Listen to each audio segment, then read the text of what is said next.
నమస్తే, welcome to our channel. ప్రస్తుతం మనతో ప్రముఖ ఆధ్యాత్మికవేత్త, ప్రముఖ జ్యోతిష్యులు బమిడి అనంత శర్మ గారు ఉన్నారు. వారితో మాట్లాడదాం. నమస్తే అండి. నిజంగా ఒక అనూహ్య సంఘటన, చాలా బాధాకరమైన సంఘటన. హిందువులందరికీ ప్రతి ఒక్క హిందువు కూడా స్పందించారు దీని మీద. సో మనం హిందువులు సమైక్యంగా ఉండాలి అని మరొకసారి గుర్తు చేసిన సంఘటన ఇది. ఏంటి అంటే చిలుకూరు బాలాజీ దేవస్థానంలో రంగరాజన్ గారు. అసలు ఆయన ఎంత గొప్ప వ్యక్తి అంటే చాలా మహోన్నతమైన వ్యక్తి. ఆయన నాలెడ్జ్ కానీ, లేకపోతే ఆయన మాట్లాడే విధానం కానీ, ఆయన వెంకటేశ్వర స్వామి అంటే మనం గుడికి వెళ్ళామనుకోండి, పక్కనే కూర్చుని అందరికీ మంచి చెడు మాట్లాడుతూ ఉంటారు. అసలు చూస్తేనే చాలా పాజిటివ్ వైబ్రేషన్స్ అనిపిస్తాయి. అలాంటి గొప్ప వ్యక్తిని ఒక వీరరాఘవరెడ్డి అనే వ్యక్తి ఒక 20 మందితో కలిసి రామరాజ్యం అనే సంస్థ ఏర్పాటు చేసుకున్న ఆయన వెళ్ళి కింద కూర్చోబెట్టి చాలా అంటే ఆయన్ని కింద కూర్చోబెట్టి వీళ్ళ నుంచుని రౌడీజం ప్రదర్శిస్తున్నట్టు ఉంది అది చూస్తే. సో వాళ్ళు ఏంటంటే వాళ్ళ ఇష్టానుసారం మాట్లాడారు. సో అసలు ఇలాంటి సంఘటన జరగడానికి నిజంగానే అందరం బాధపడ్డాం. మీ స్పందన కూడా తెలియచేయండి అని. అమ్మా, మీరు అడిగిన ప్రశ్న ఏమిటంటే, ఇవాళ చిలుకూరు బాలాజీ టెంపుల్లో ఉన్న ఆయన రంగరాజన్ గారికి జరిగిన అవమానం ప్రపంచంలో ఎక్కడ జరిగి ఉండదేమో, అంత ఘోరంగా అవమానించారు. నాకు తెలియక అడుగుతాను, వాళ్ళు 20 మంది వస్తున్నారు, అక్కడికి 20 మంది వస్తున్నారు. చిలుకూరు బాలాజీ టెంపుల్ అంటేనే దేశవ్యాప్తంగా వచ్చి మొక్కులు తీర్చుకుని వెళ్తుంటారు. మన భారతదేశంలో అందరూ వచ్చి వెళ్ళిన వాళ్ళే. వీసాల దేవుడు అనే ఫేమస్ ఆయనకి. అంతకన్నా ఎక్కువ ఏంటంటే పెళ్లిళ్ళ కోసం కూడా తిరుగుతుంటారు. అటువంటి దేవాలయానికి సెక్యూరిటీ ఎందుకు లేదు? ఫస్ట్కి వచ్చని నేను అడుగుతున్నాను. సెక్యూరిటీ లేకపోవడమా? ఆ టైంలో తెల్లవారుజామున 3:30 నుంచి ఆ దేవాలయంలో అభిషేకాలు జరుగుతుంటాయి. మరి ఈ జనం అంతా ఏమైపోయారు? అక్కడ స్టాల్స్ వాళ్ళు 100 మంది ఉంటారు, హోటల్స్ వాళ్ళు 100 మంది ఉంటారు. వీళ్ళంతా అక్కడే పడుకుంటారా? అక్కడే ఉంటారే. 20 మంది ఎంట్రీ అవ్వడానికి వీళ్ళు కళ్ళు మూసిపోయి పడుకున్నారా? ఫస్ట్ వీళ్ళని అడుగుతాను నేను. Point out. ఇంతమంది 100 మంది స్టాల్స్ పెట్టుకుని వదిలేసి పోరే అంటే ఎవరో వస్తున్నారు. అలా కాదమ్మా, ఫస్ట్ నేను చెప్పేది ఎవరో ఏమిటి, ఇంతమంది ఆ టైంలో ఎందుకు వస్తున్నారు? అడగవలసిన బాధ్యత లేదా? నువ్వు వ్యాపారాలు చేసుకుంటున్నావు, ఆ గుడిని నమ్ముకునే కదా మీరు అంతా టెంట్లు వేసుకుని వ్యాపారాలు చేసుకుంటున్నారు. ఏంటి కొత్త వ్యక్తులు బ్లాక్ డ్రెస్లు వేసుకుని ఇంతమంది వస్తున్నారని కనీసం ఒకళ్ళు లేపుకుని 10 మంది గొప్ప వచ్చి ఎవరండి దేనికోసం వస్తున్నారు అడగవలసిన బాధ్యత లేదా? అంటే ఆయన్ని నువ్వు తినడమేనా? మాలాంటి వాళ్ళు వెళ్తే ముష్టెత్తుకుని మమ్మల్ని ఆ దౌర్జన్యంగా సంపాదించడం అది కాదు. అక్కడ జరుగుతున్న ఫస్ట్ పాయింట్, పక్కనున్న టెంట్లో వేసుకున్న వాళ్ళది అందరిది తప్పు ఉంది, హోటల్లో వాళ్ళది తప్పు ఉంది. వాళ్ళు తెల్లవారులు ఉంటారు, కార్ పార్కింగ్లో ఉన్న వాళ్ళంతా మెలకుగానే ఉంటారు. ఫస్ట్ అది పక్కన 20 మంది ఎంట్రీ లోపలికి వెళ్ళాలంటే, ఆయన దగ్గరికి వెళ్ళాలంటే 4 మెలకులు తిరిగి వెళ్ళాలి. ఎలా ఎంట్రీ అయ్యాయి? సీసీ కెమెరాలు పనిచేస్తున్నాయి, ఓకే. ఇక్కడ ఉన్న ప్రజలు ఆ మాత్రం ఆడడం తప్ప కొత్త మనుషులు వచ్చేది ఈ టైంలో. గుళ్ళో ఎప్పుడు ఈ టైంలో ఏ పెట్టి రారే వెలుగొచ్చేంత పర్యంతం అయ్యగారు తప్పితే ఎవరే ఉండరే ఏంటిదని అడగలేరా? అంత దమ్ము లేదా వాళ్ళకి? స్వామీజీలే అవ్వచ్చు, వాళ్ళకాడు ఎవడైనా అవ్వచ్చు. ఏం సార్ ఇంకా టెంపుల్ ఇదవుతాయి ఏంటి, ఎక్కడికి వెళ్ళిపోతున్నారని అడగలేరమ్మా. తప్పు వాళ్ళలో కూడా ఉంది. నేను ఛాలెంజ్ చేసి చెప్తున్నా, భయపడిన ఈ విషయాల్లో. అక్కడ అదొక పాయింట్.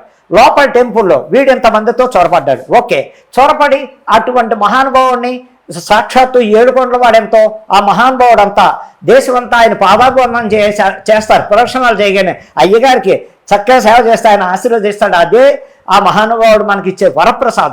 అటువంటి ఆయన మీద వీరరాఘవరెడ్డి అనే ఒక సైన్యం 20 మందిని గోండాలను తీసుకొచ్చి రౌడీజం చేస్తాడా? ఆయన కింద కూర్చోబెడతాడా? వీడు సింహాసనం మీద కూర్చుంటాడు. ఏమిటి వాడు పొగడం, ఏమిటి వాడు దమ్ము అంటే బ్రాహ్మణుల మీద, అర్చకుల మీద ఇలా గోండాయుద్ధం చేసి రామరాజ్యం ఏంటి? ఎక్కడుంది రామరాజ్యం? చూపించమనండి. దమ్ముందా? వాడినే రామరాజ్యం ఉందే అని చూపించమనండి. ఎప్పుడు త్రేతాయుగంలోనే అయిపోయింది రామరాజ్యం అనేది. ఇప్పుడు కలియుగం నడుస్తుంది. కలియుగంలో రామరాజ్యం ఎక్కడుంది అంటే దాని గురించి కాదు మనం చెప్పవలసిన. రామరాజ్యం అక్కడ ఉన్నది హరిద్వార్, అది ఇక్కడ ఉంది, అక్కడ ఉంది, అది కాదు. అది రామరాజ్యం అన్నది వేరు, ఇది రామరాజ్యం కాదు. కలియుగం.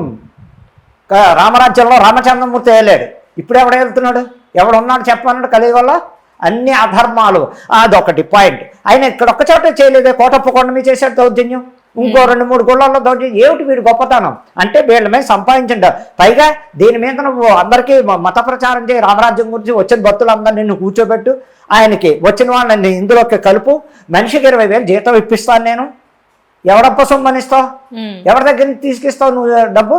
ఏం చూసుకుని రౌడీజం ఒక అయ్యగారి మీద అంటే చేతకాని ప్రభుత్వం ఉంది కాబట్టి. ప్రభుత్వం చేతకానిది అయినప్పుడు ఇన్నిసార్లు బ్రాహ్మణమే గతంలో 3 నెలలు కూడా కాలేదు ఈ ఏరియాలోనే గుళ్ళో పూజారిని లాగి బయటకు లాక్కొచ్చి పట్టపని కొట్టాడంటే మనిషా కోసవాడు. అంటే ఇలా దౌర్జన్యాలు జరుగుతున్నాయి అర్చకుల మీద, బ్రాహ్మణుల మీద, అయ్యగారుల మీద. ఇది ఏదో వాళ్ళు సరదాగా చేస్తున్నారో గొప్పగా చేస్తున్నారో, కానీ ఉసురు కొట్టిందంటే బ్రాహ్మణ ఉసురు. వీళ్ళు కలిసికట్టుగా ఏదో క్షుద్రవమ్మలో చేశారనుకోమ్మా, 1000 మంది ఒకే ప్లేస్లో కూర్చుని అట్ర ఫ్లాప్ ఒక్కొక్క నా కొడుకు బతికుండడు. కళ్ళు మూసిపోయి ఒక కొట్టడం ఎందుకు అడుగు. ఆ పెద్ద మనిషిని కొడతారా వీళ్ళు? మాట్లాడడం వేరును, అలా ఆయన ఖండించాడు.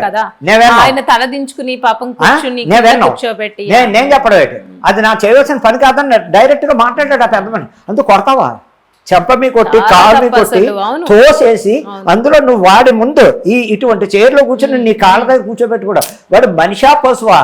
ఆఫ్టర్ నీ గోండాయిజం ఉంటే ఉండొచ్చు, నువ్వేమన్నా చేసుకో. అయ్యగారుల మీద, పూజారుల మీద, దేవాలయాల మీద పడి దౌర్జన్యం చేసిన వాడు పుట్టగతులు ఉండవని నేను ఛాలెంజ్ చేసి చెప్తున్నాను. మన రెడ్ టీవీ, బత్తి టీవీ ద్వారా నేను తెలియపరుస్తున్నాను. దేశంలో ఉన్న రవిడి నా కొడుకులు ఎప్పుడైనా సరే కళ్ళు మూసిపోయి ప్రవర్తించకండి. మీలో మీరు ఎంతవరకు ఉండాలో అంతవరకు ఉండండి. బ్రాహ్మణ జోలికి రావద్దు. వచ్చారా పతనం గ్యారంటీ. ఇప్పుడు ఈయన మీద చేసిన దౌర్జన్యం వాడికి పుట్టగతులు లేకుండా పోతారా కుటుంబం. మీరే విందిరు త్వరలో వాడికి పుట్టగతులు ఉండవు. చెప్తున్నానమ్మా, దేన్నైనా నువ్వు వెళ్ళు, నీకు డబ్బు కావాలి. భూకబ్జాలు చేస్తున్నారు. ఎలాగ చేస్తున్నారు? భూకబ్జాలు చేస్తున్నారు, అమాయకులు ప్రాణాలు తింటున్నారు, చంపుతున్నారు, రాక్షసత్వం బాగా చేస్తున్నారు, అందరి మీద దౌర్జన్యాలు చేస్తున్నారు. ఇంట్లో తల్లి డబ్బు ఇవ్వకపోతే చంపేస్తున్నారు, తండ్రి పెన్షన్ ఇవ్వకపోతే ఇలాంటి దౌర్జన్యాలు అలాగే చేస్తున్నారు. చేసుకోండి. అలా దేవాలయాల మీదను, అర్చకుల మీద, పురోహితుల మీద దౌర్జన్యాలు చెయ్యకండి. వినాశకాల విపరీత బుద్ధే. అదే నేను చెప్పబోయేది. ఈ 2025 కూడా పరమ చండాలంగా ఇంకా ఇంకా పెరిగిపోతాయి.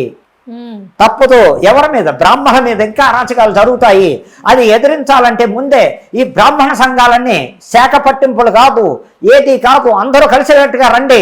అందరూ ఒక చోట సమావేశమై ఇంకా మనం కూడా గర్జిద్దాం. ధైర్యంగా లక్షల మంది రండి. మొత్తం తెలుగు రాష్ట్రాల నుంచి, ఆంధ్ర, తెలంగాణ రాష్ట్రాల నుంచి అయ్యగారులందరూ ఒక సమావేశం పెట్టండి. లక్షల మంది రండి. మనం కూడా ఉద్యమం ప్రారంభిద్దాం. మాకు ఎటువంటి గవర్నమెంట్ ఎటువంటి మాకు సదుపాయాలు కల్పించకపోయినా, రక్షణ కల్పించకపోయినా, దేవాలయాల దగ్గర సెక్యూరిటీ లేకపోయినా మేము అర్చకత్వానికి వదిలేస్తున్నాము, పురోహిత్యాలు వదిలేస్తున్నాం. దండయాత్ర చేయండి. ఎవడొచ్చి ఏం చేస్తాడో చూద్దాం అనే సవాల్ చేసి చెప్తున్నాను. ఇది అందరికీ, ఇది ఈ చిలుకూరు బాలాజీ గుళ్ళో రంగరాజన్ గారికి జరిగిన అవమానం, ఆ రాఘవరెడ్డి చేసిన మహాపాపానికి ఆ భగవంతుడు తగిన శిక్ష వేస్తాడని సవాల్ చేస్తూ చెప్తున్నానమ్మా. ఇది ధర్మం కాదు, అధర్మం. వాడు కళ్ళు మూసిపోయి ఉన్నాడు. రౌడీజం చెయ్యి, మనమే కాదు, ప్రజలమే కాదు, ప్రజల మీద చేయి. పోనీ నీకు డబ్బులు లావాదేవీలు ఉంటే గుళ్ళోకి వెళ్ళి దౌర్జన్యం చేస్తావు. వాళ్ళ మీద సంపాదించిన డబ్బు పట్టుకుని నువ్వెవడికి పెడతావు? అదైతే నీ కోట్లు ఉన్నాయి అనపర్తిలో. నీకు వాడు అనపర్తి ఈస్ట్ గోదావరి జిల్లా రాఘవరెడ్డిది. నీ దగ్గర కోట్లు ఉన్నాయి, ఏం చూపుతున్నావు? పెట్టు, నువ్వే పెట్టుకో. సెక్యూరిటీలకు 20,000-30,000 పెట్టుకుని గ్యాంగులు భూ కబ్జాలు చేయండి, మర్డర్లు చేసు బాదు. బ్రాహ్మణ జోలికి రావద్దు, దేవాలయాల జోలికి రావద్దు. మధ్య కొత్తగా కూడా దేవాలయాలు పడగొడుతున్నారు ఎక్కడికక్కడ. అది కూడా కళ్ళు మూసిపోయి చేస్తున్నారు. అందుకే కుటుంబాలు అత్తపాతాల్లో తొక్కేస్తున్నాడు. ఇవాళమ్మా యాక్సిడెంట్లు అవుతున్నాయండి, మా కుటుంబాలు పోతున్నాయంటే ఎందుకు పోరండి? ఎంతో మంది ఇళ్లలో పాపం చేసిన వాళ్ళు లేరా? ఆ 10 మందిలోనే 2 పాపాత్ములు లేరా? అది కుటుంబం అందరికీ కొడుతుంది, తప్పదు. అందుకనే అతి జాగ్రత్తలు పాటించండి. బ్రాహ్మడు ఎంత వ్యధమైనా ఇలాగే మాట్లాడతా.